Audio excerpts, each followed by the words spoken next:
what are we driving? This is such a lovely car. So you know how I think Ray Donovan's a bit of a hero of mine. And in the first few seasons of Ray Donovan, he drove a CLS Mercedes-Benz. Black one.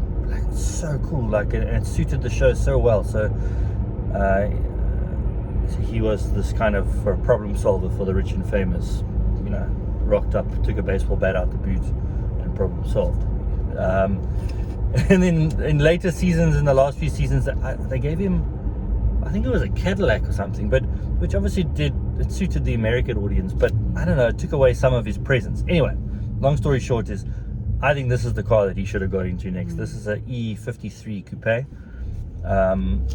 And he never drove the 63. He drove, I think he drove a CLS 500 or 600 even. So it was a little bit more understated, not flashy. And so this car, the car we're driving, it's comfortable. You've got your seat warmer on. No little sunroof. That's really good.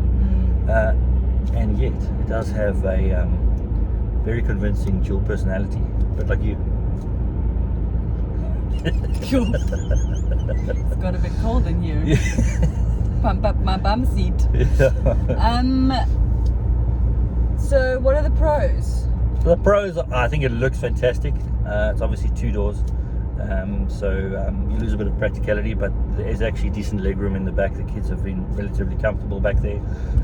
This 53 motor is just a thing of beauty. It's a 3-litre inline 6-cylinder turbocharged. It's so lovely. It can do this kind of driving in the commute effortlessly, and I'll show you just now what else it can do. Yeah, Is it very fast? it's fast enough. Oh, Yeah, no. absolutely. I can see the future. Yeah. Yeah, that's the pros. Beautifully finished. It's got Mercedes-Benz latest infotainment system in it, so that's really good. Steering wheel is lovely. Lovely shape, like me. Round. Well, you said it. What are the cons?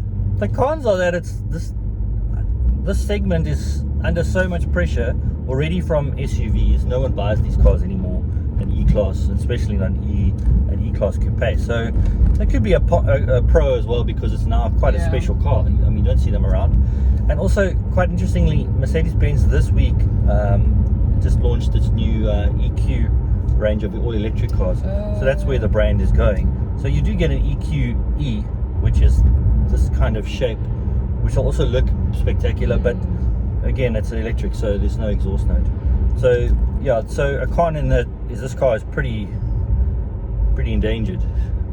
Yeah, I think it's really nice. I think the only con for me is the big doors, because it's a 2-door. Big doors, and heavy doors. It's not the car's fault, but it is quite a low car. So I have been moaning and groaning getting in and out of it. Much to Kate's amusement. I'm fine getting in.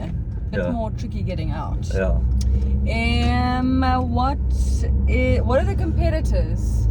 It doesn't really have. It's got an RS5. I just want to stop you quickly. So we're driving cruising now. All I do is flick this switch to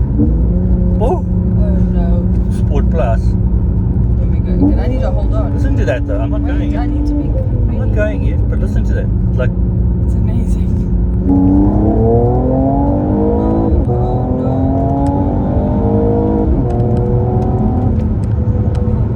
And then listen. Oh, that's cool. I do love it when they pop. Woo!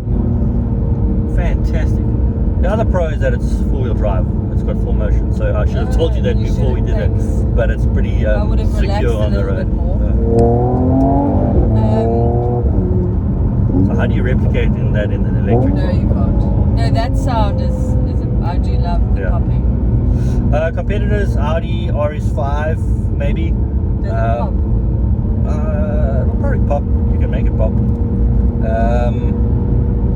Not many rivals. I mean, maybe a 911, but a Porsche that might be a bit more expensive. This is 1.6. Maybe you can get a 911 for 1.6. It's quite a lot of money, actually. It's a lot of money, but I think if you're in this league and this is your second car, I think you're doing fine. Or you're retired and this is your kind of. I really about like that is getting in and out of it is quite maybe quite tricky. But if this is your second car if you've got an SUV in the garage, and this you go out to dinner with, or to the theater. Then in the real world. In the real world, it's so good. So I'm in manual mode now. I'll put it back to auto. We're in comfort, and we're back to the dampers are softer. The ride is a little bit firm by default, but you can certainly live with it. I think it feels like it's. So what is the? Oh, you said the price. Price 1.6. Fuel consumption is even good. I'm doing just under 12, which isn't bad for a car like this. I would definitely buy one of these. I really, really, really like it. I put a baseball bat in the boot for the boys that come and collect Juliet. I'll dress a bit smarter, maybe a suit, and like Ray, I'll drink a bit more whiskey.